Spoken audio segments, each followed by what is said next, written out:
Hello semua, hi, welcome back to my channel. So hari ni kita akan unboxing wire charger, kita panggil lightning cable.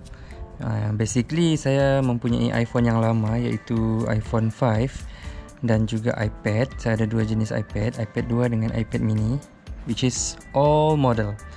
So menangkan sudah lama, jadi wire asal pun sudah kong lah. Jadi kita cari pengganti, terus beli yang bagus punya.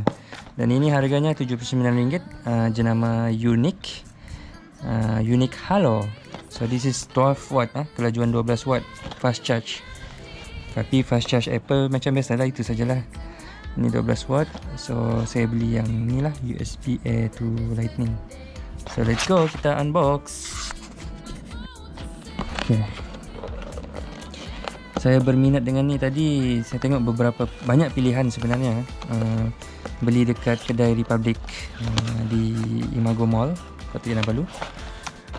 So dalam banyak-banyak model dan banyak-banyak jenis. Oh, kasi jatuh dah. Saya memilih ini. Color dia navy blue. Okay. Ini dia. Tada. Enjoy 3-year limited warranty, 3 tahun warranty guys. So di dalam ni ada macam apa ni, instruction lah. So basically produk ni dia jenis kemas, pasal dia berada di dalam ni. Jadi kita tengok adakah ini jenis magnetic. Sekejap guys,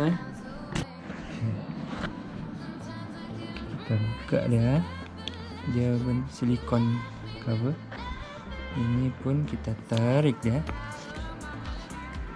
Oh, dia bukan jenis spring, tapi dia sudah kemas lah. Basically buka dia, okay, letak sana. Oh, macam tu. Ada lubang ruang sini untuk tahan. Tada. So seolah-olah macam dia berada dalam casing dia. Okay, ini panjang dia. Cuba kalau kita buka. Oh, boleh. Okay, buka.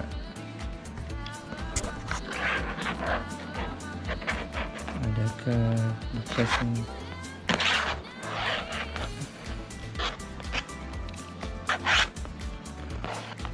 Okay.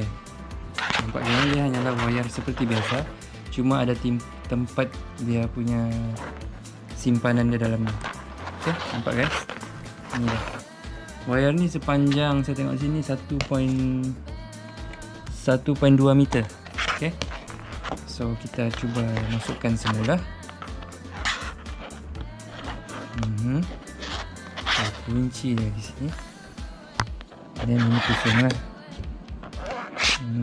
At least dia lebih kemas guys. Pakai produk ni lebih kemas lah. Dia punya wire tidak terlampau terkeluar lah macam tu. Okay. Saya rasa panjang ni mencukupi untuk saya charging saya punya phone. Sekejap, adjust dulu. Okay, nice. Okay, kita try. Okay, jom kita try iPhone 5 saya. Memang kong bateri. Kita tengok deh. Okay, ni iPhone 5. Nampak macam baru lagi. Okay, kita sambung dekat.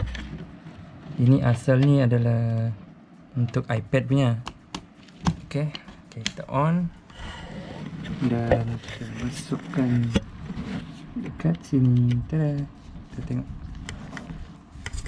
Nampak tu. Tengah charging guys. So basically tengah charging. Terlampau low kan. So basically okey lah, fungsi dia okey. Dia ada ini sebagai housing untuk simpan ni wire. Maknanya lebih kemas. Okey. Itu Okay, terima kasih sehingga dapat tengok barang apa yang saya unbox kali ni. Sebuah wayar charger untuk iPhone yang mempunyai tempat simpan untuk kemas punya, tidak messy lah. So okay guys, thanks for watching. Jangan lupa like, comment dan subscribe, dan tekan butang lonceng untuk video seterusnya. See you guys later. Bye bye. Assalamualaikum.